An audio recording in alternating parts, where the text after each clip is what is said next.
I've received a few comments along the lines of, great, another 2D pixel action platformer. So why am I making this kind of game? Honest answer? Because I want to.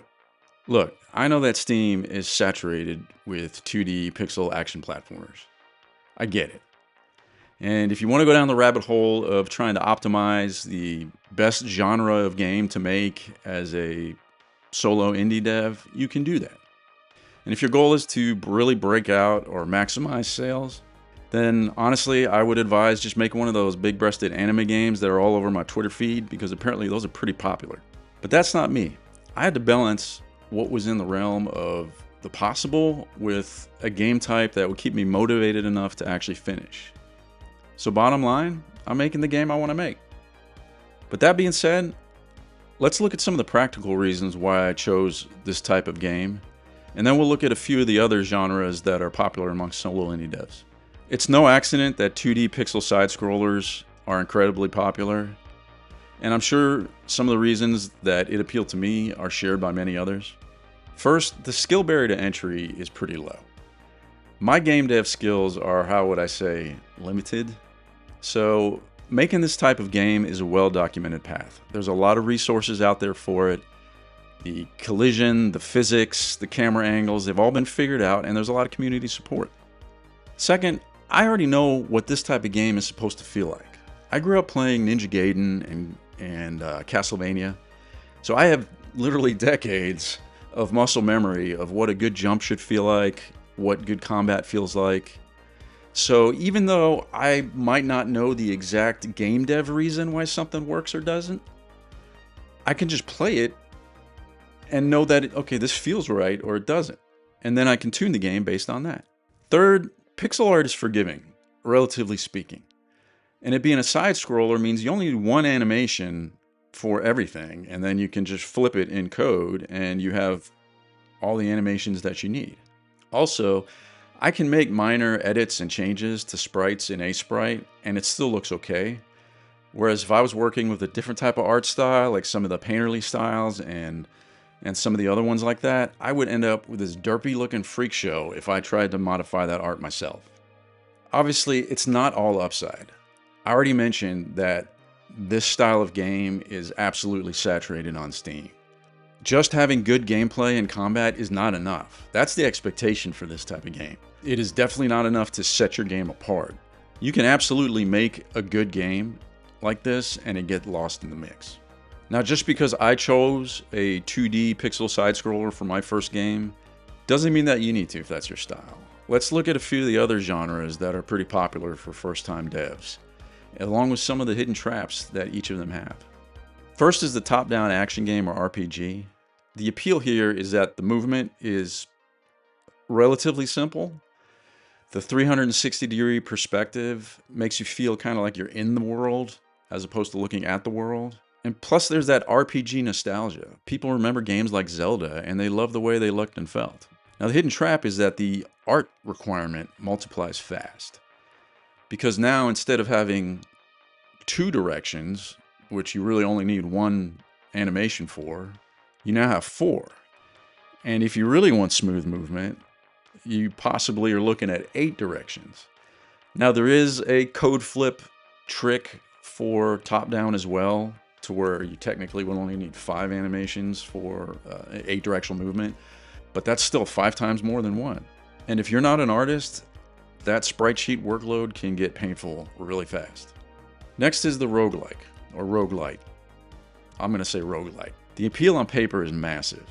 You build everything once, the players, the items, rooms, and then procedural generation takes over and builds the game, right? Instead of hand building 50 levels, you build the ingredients and let the algorithm cook. Hades, Dead Cells, Balatro, the genre is popular and proven, and it allows a solo indie dev to punch way above their weight. The hidden trap is that the algorithm builds the game is a myth. Beginners assume that the computer designs the levels. It doesn't, at least not in the good ones. The best roguelikes handcraft their room chunks and then write careful rules for how those pieces connect. Because pure randomness produces broken, boring, or unfair layouts far more often than good ones. You're not skipping level design, you're doing a harder version of it. Instead of designing one level you can see in playtests, you're writing the rules that generate thousands of levels you'll never see until a bad combo surfaces a problem in front of a real player.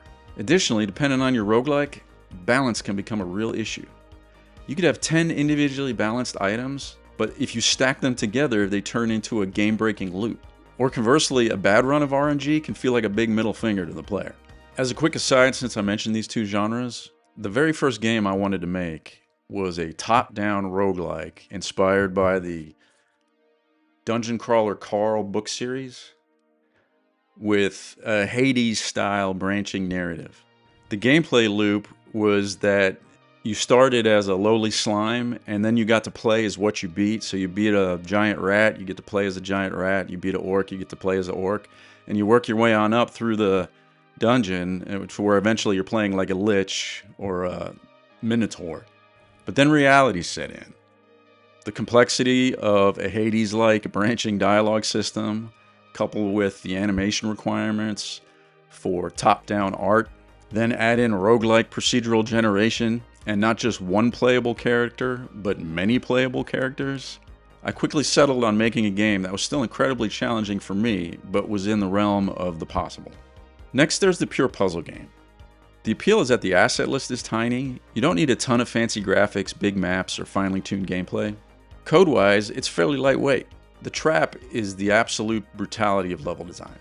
With no action, flashy combat, or platforming physics to distract the player, your game lives or dies purely on mechanic depth.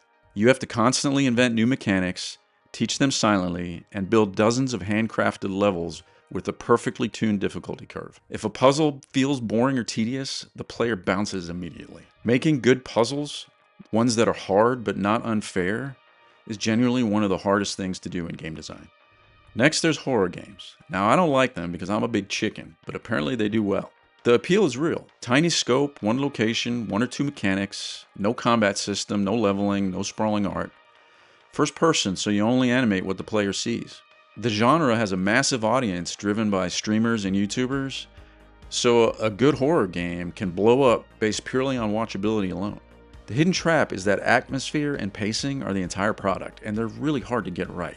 Other genres can survive on gameplay even when the vibe isn't great, but a horror game that misses on the atmosphere is going to get buried instantly. Notice a pattern here? Every single one of these beginner-friendly genres has its hidden traps and pitfalls. Each is also completely saturated on Steam. And why wouldn't they be? If a genre is beginner-friendly enough that a solo indie dev can make it as their first-time project, thousands of people have already done that. So if market saturation is inevitable, and each of these games have their own pros and cons, you might as well just make the one you want to make. Don't build a game that you're going to be sick of opening 6 months from now just because you thought it was a good move. Make the game that you want to make and that you can make. For me, that's a 2D action side-scroller. Thanks for watching. We'll see you next time.